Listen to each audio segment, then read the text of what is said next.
Well, you touched on it. I mean, I'm sure you wish you would have had a big knockout. It was kind of a bit of a weird fight the way it played out. What did you think about it overall? You know what? I'm honored to share a cage with a legend like Rashad, and he truly is a legend. I couldn't have asked for a better opponent to put on my resume.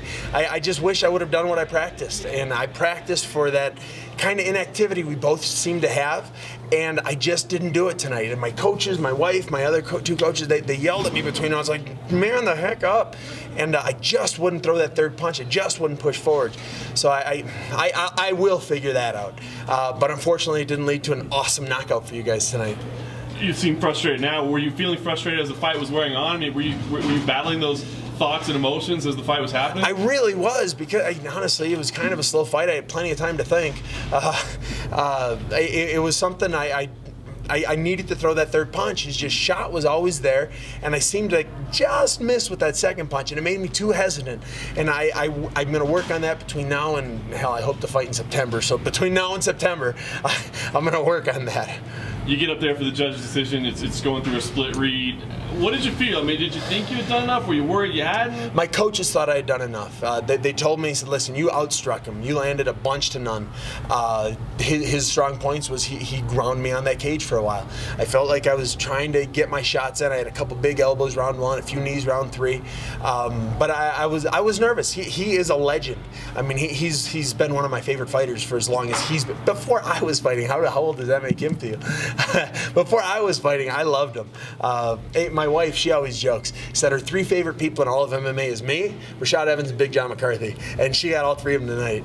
So you actually weren't nervous going in? No, nervous, no. A little awestruck, and maybe I never quite experienced that before. I mean, Nate Marquardt, Talis Laitis, some of these guys are those names that are up there, but Rashad has been one of those guys that he's fighting, I watch, and he's been laid off, quite a bit over the last 2 years, and it's been very disappointing for me because I love watching him fight.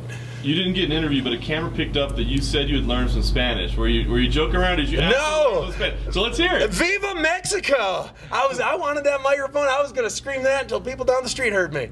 Oh, Viva Mexico! I love fighting here. If you guys let me back, I promise you, I'm going to knock out whoever they put in front of me. So don't put me in front of one of your own because he's going down.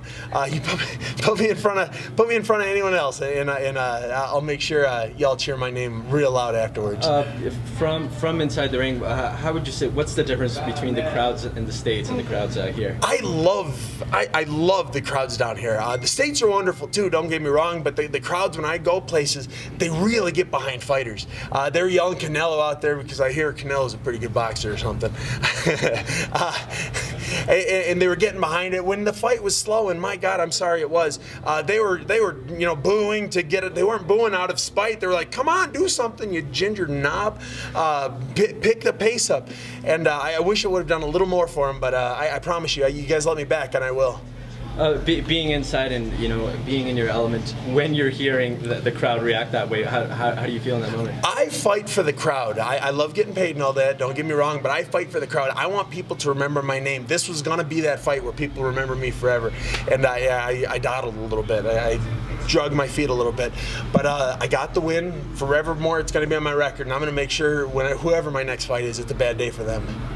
Acabas de ganarle a un ex campeón y también a uno de los tipos más conocidos, no solamente de la división, sino de la empresa. Pero también te acaba de tocar, quizá, firmar su carta de retiro. ¿Cómo te sientes tú al respecto? Yeah, I'm gonna have you. Rashad is an ex-champion and one of the most respected guys in the business. So maybe you signed his retirement today. How do you feel about that? I would be devastated if I retired Rashad Evans. He has been one of my favorite for, like I said, going on a decade now. And I want to see him fight. I'm a huge fan of him. He's so entertaining. I know this fight was a little bit of two counter-strikers trying to counter-strike, but I love watching him move and groove. His last fight was great. His next fight's going to be great, and I'm going to be front row and center watching it. One more thing y'all might want to, I've declared it down there, 2017 I'm announcing is my Vengeance Tour. Dan Henderson, he lost a few times, and only a few times, but that list is being corrected by me, his friend and teammate, Smiling Sam. Started with Rashad. Vitor, you're next. I don't care where, I don't care when. You want to fight in Canada? You want to fight? I want to fight in Japan, but I don't know if he wants to go that far. Fight in Japan, you want to fight in Pittsburgh? You just tell me where, and I will be there. I will sign that dotted line tomorrow. I think I have like a 3-day suspension or something, so I can sign it by Monday. Brazil in November? Brazil in the I don't want to wait that long, but I'll fight him twice. Let's fight in September. We'll fight again in November. I'll fight him wherever and whenever he wants.